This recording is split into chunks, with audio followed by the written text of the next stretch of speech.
আল্লাহর রাসূল সাল্লাল্লাহু আলাইহি ওয়াসাল্লাম বলেন, মান ফাত্তারা সাইমান, কোন ব্যক্তি যদি কোন রোজাদারকে ইফতার করায়, কানা লাহু মিসলু আজরিহি, যে ওই ব্যক্তিকে রোজাদারকে আল্লাহ তাবারাকা ওয়া তাআলা যেই রকম প্রতিদান দান করেন, যে ব্যক্তি কোন রোজাদারকে ইফতার করায় আল্লাহ ওই ব্যক্তিকে ওই রকম প্রতিদান দান করে দেন। হাদিসের মধ্যে আসছে যে ওয়ালাম ইউকাস মিন আজরি সাইমি শাইআ, রোজাদারের আমল থেকে বিন্দু পরিমাণ কমানো হয় না, যা আল্লাহর পক্ষ থেকে দেন। রোজাদার রোজা রাখার কারণে যে প্রাপ্তি পায়, এই প্রাপ্তি আল্লাহ তাবারাকা ওয়া তাআলা তাকে আলাদা করে দেন। আর ইফতার করানোর কারণে আল্লাহ তাবারাকা ওয়া তাআলা ইফতার করানোর ফজিলত সওয়াব তাকে আলাদা করে দেন। আল্লাহ রাসূল সাল্লাল্লাহু আলাইহি ওয়াসাল্লাম সাহাবায়ে কেরাম জিজ্ঞেস করলেন, ইয়া রাসূলুল্লাহ, আমাদের তো ইফতার করানোর মতো সামর্থ্য নাই, ইফতার করার মতো এই সামর্থ্য তো অনেকের খুব কম ছিল, তো এই মানুষগুলো ইফতার কিভাবে করাবে? ইফতার করাইলে তো আরেকটা রোজার সওয়াব পাবে, দুইজনকে ইফতার করাইলে 2 রোজার সওয়াব, তিনজনকে ইফতার করাইলে 3 রোজার সওয়াব। এই যে সওয়াব, এগুলো তো গরিবদের জন্য হাতছাড়া হয়ে যাচ্ছে। আল্লাহর রাসূল বলেন, যদি পারো একটা খেজুর খাইয়ে ইফতার করালেও আল্লাহ তাবারাকা ওয়া তাআলা তোমাকে পূর্ণ একটা রোজার সওয়াব দান করবে।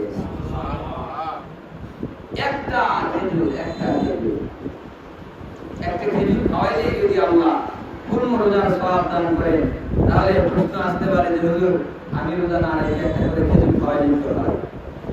দান্দামি আল্লাহর কাছে চলে না। আগে মূল ঠিক রাখতে হবে। মূল যদি ভুল হয় তাহলে কোনো লাভ হয় না। মূল যদি ভুল হয় তাহলে কোনো লাভ নাই। আপনি ফজরের খবর নাই, যোহরের খবর নাই, আসর মাগরিব ইশার খবর নাই, সারা রাত আপনি তাহাজ্জুদ করেন, মনে করতেছেন আমি বিরাট আল্লাহ বলি।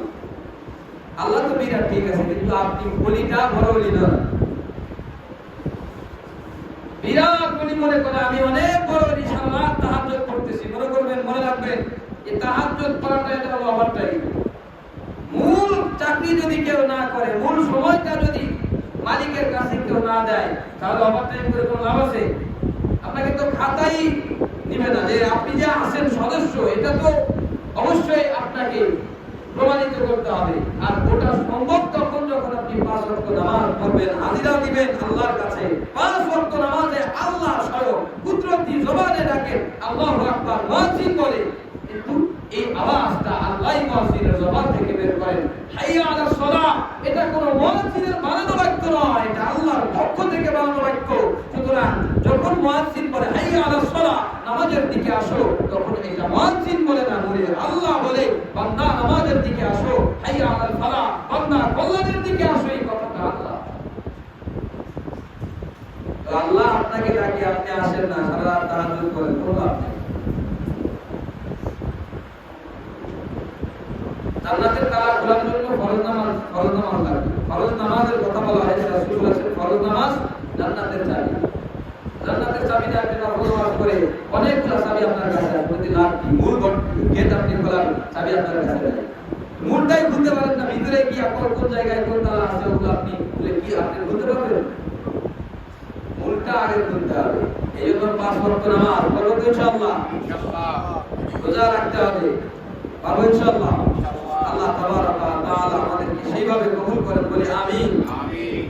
এরপরে আল্লাহ রাসূল সাল্লাল্লাহু আলাইহি ওয়াসাল্লাম বলেন, মানুষ কোন ব্যক্তি যদি এক পেয়ালা দুধ দিয়ে কোন মানুষকে ইফতার করায়, আমি রাসূল বলে দিয়ে যাচ্ছি, আল্লাহ আমাকে বলেছেন, পেট ভরে কোন মানুষকে ইফতার করাইলে যে সওয়াব হয়, কোন মানুষের যদি সামর্থ্য না থাকে, এক পেয়ালা দুধের সামর্থ্য থাকে, ওই এক পেয়ালা দুধ খাওয়াইলেই আল্লাহ তাকে পুরো রোজার সওয়াব দান করে দেন।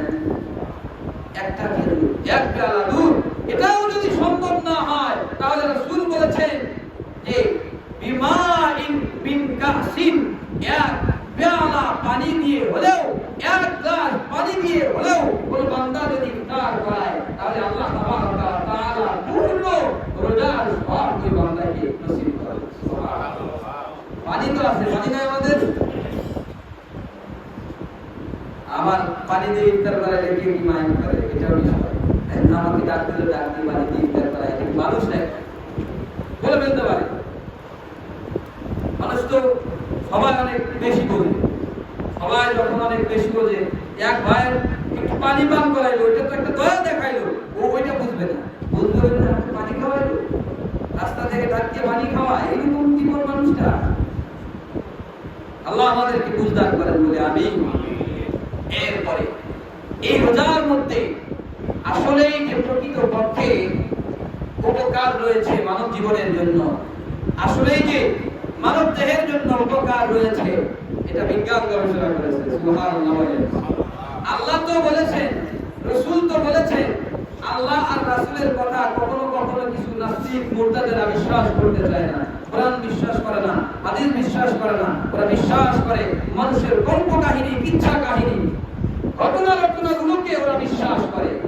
এই জন্য বিজ্ঞান প্রমাণ করেছে, মুসলিম বিজ্ঞান যারা, জাপানের এক গবেষণায় উঠে এসেছে যে কোনো ব্যক্তি যখন রোজা রাখে, আল্লাহ তাবারাকা ওয়া তাআলা পুরো বছর সুস্থ রাখার জন্য তার শরীরটাকে এই এক মাসে পরিপূর্ণভাবে প্রস্তুত করে। সুবহানাল্লাহ। এই পুরো বছর সুস্থ থাকার জন্য এক মাস রোজা রাখলে আল্লাহ তাবারাকা ওয়া তাআলা শরীরটাকে এই পুরো বছর সুস্থ থাকে যেন এই জন্য প্রস্তুত করে। যদি এই ফায়দা বিজ্ঞান বলে, তাহলে আমাদের শরীরকে সুস্থ রাখতে চাই না এমন কেউ কি আছে? আমরা সবাই তো শরীরকে সুস্থ রাখতে চাই। এই জন্য আমাদের রোজা রাখতে হবে। আল্লাহ তাবারাকা ওয়া তাআলা আমাদেরকে তৌফিক দেন। আল্লাহর রাসূল সাল্লাল্লাহু আলাইহি ওয়াসাল্লাম দুনিয়া থেকে চলে যাবার পর সাহাবীরা দুনিয়া থেকে কিছু চলে গেছে, কিছু দুনিয়াতে বাকি আছে। এমন সময় আরবের মরুভূমিতে মানুষেরা বসবাস করে, সাহাবীরা বসবাস করে, তাবিঈনরা বসবাস করে। এমনই এক সময় একজন মানুষ একটা ক্লিনিক বানালো, ওই জায়গায় মানুষকে সেবা দিত। যতজন এসেছে, একজন মুসলিম আসলো, বেঈমানেরা এসেছে, একজন মুসলিম আসলো। হঠাৎ করে আসার পর তাকে জিজ্ঞেস করা হলো, তোমাকে দেখতে তো অন্যরকম দেখা যায়, ভিন্ন রকম দেখা যায়, তুমি কোন ধর্মের অনুসারী? বললো, আমি মুসলিম।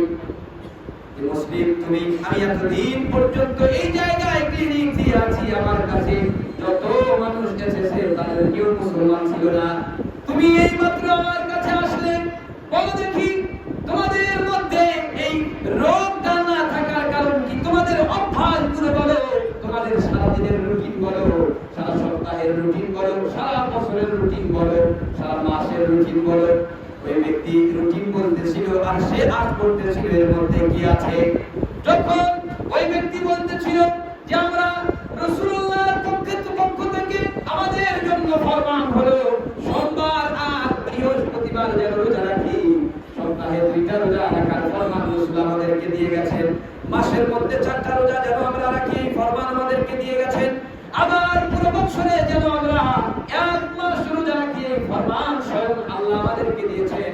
ওটা সব সময় আমরা পালন করি, চিৎকার করে ওই ডাক্তার বলেছিল আর দেরি করো না, এমন এক জায়গায় নিয়ে যাও যে জায়গায় গেলে আমি মুসলিম হতে পারবো। মুসলমান ওই সময় অসুস্থ খুব কম হতো। এখন আমরা এত অসুস্থ কেন? আমাদের অভ্যাস, আমাদের রাসূলের অভ্যাস আমাদের অভ্যাস নয়। রাসূল যে পদ্ধতিতে নির্বাচন করেছেন সেই পদ্ধতি আমরা অবলম্বন করি না। ইহুদি, নাসারা, খ্রিস্টান, পশ্চিমারা যে পদ্ধতি, কালচার তারা অবলম্বন করে, সেটা আমাদের ভিতরে এসেছে। 2 দিন পরে ঘাড় উঠে যায়, ঘাড় দেখতে একেবারে ফলার মতো দেখা যায়। এটার কারণ কি? মাথার কাটিং সেটিং যখন করে, সামনের চুলগুলো বড়, পিছনের চুলগুলো ছোট, মাঝখানে একেবারে ফলার সরুর মতো। এই যে অবস্থা, এটা রাসূলের পদ্ধতি নয়। বিজ্ঞান গবেষণা করেছে, কোন ব্যক্তি যদি স্বাভাবিকভাবে মাথার চুল কাটায়, এটা যদি 12 বছর 14 বছর এভাবে পার হয়ে যদি 40 বছর পার হয়, যৌবনে যখন থাকবে তার ঘাড়গুলো মোটা মোটা হবে। বিজ্ঞানের গবেষণা এটা তো আপনি পাবেন না। না পাওয়ার কারণ হলো আপনার কাটিং সেটিং ভিন্ন রকম। বান্দা যখন রাস্তা দিয়ে চলে, ওই বান্দার জন্য আল্লাহর ফেরেশতারা দোয়া করে যে ডান দিক দিয়ে চলে। যে আমি তো ডান দিক দিয়ে চলি না, ডান দিক দিয়ে যখন চলবো তখন ফেরেশতারা আমার জন্য দোয়া করবে। এটা রাসূলের পদ্ধতি ছিল, ওই পদ্ধতি তো আমার নাই। আমি চুল কাটাই, আমার ছেলেও আমাকে দেখে চুল কাটায়, ছোট্ট ছেলেও বোঝে না কিছু, স্টাইল কেন করাই? ইহুদি নাসারাদের অভ্যাস তার ভিতরে আমি জোর করে ফেলে দিচ্ছি আর দাবি করতেছি, আমি আশা করতেছি আমার সন্তান 12 বছর পর আমার কথা শুনবে। আপনাকে আপনার সন্তান গালি দেবে না তো দেবে কাকে? এত সহজ না। রাসূলের পদ্ধতি পালন করলে পৃথিবীটা অনেক সুন্দর, অনেক সহজ। পদ্ধতি বাইরে যাবেন, কোথাও শান্তি নাই। আপনি যতই নিজেকে স্মার্ট দাবি করেন, রাসূল আপনি স্মার্ট ছিলেন বলেন? আদর্শ, এমন আদর্শ যে আদর্শ নিয়ে স্বয়ং আল্লাহ প্রশংসা করেছেন। নমরুদের আদর্শ নিয়ে আল্লাহ প্রশংসা করেছেন বলেন? ওর নিকৃষ্টতা নিয়ে আল্লাহ দুর্নাম করেছেন। ফেরাউনের নিকৃষ্টতা নিয়ে আল্লাহ দুর্নাম করেছেন। আর ফেরাউনের দৃষ্টি কালচার যেটা, ওটা আমার সন্তানকে আমি শিখাচ্ছি আর মনে করছি আমার সন্তান 15 বছর পর ওলি হয়ে যাবে, আমি যা বলবো তাই। পুরো বাগানের মধ্যে একটাও আম গাছ নাই, আপনি দাবি করতেছেন আম গাছ। আপনার পুরো পরিবারের মধ্যে একজন মানুষ নাই যে রাসূলের সুন্নাত অবলম্বন করে পরিপূর্ণভাবে। আপনি দাবি করেন কিভাবে যে আপনার পরিবারটা একেবারে সুন্দর থাকবে? বোকামো কল্প কাহিনী ছাড়া আর কিছু না।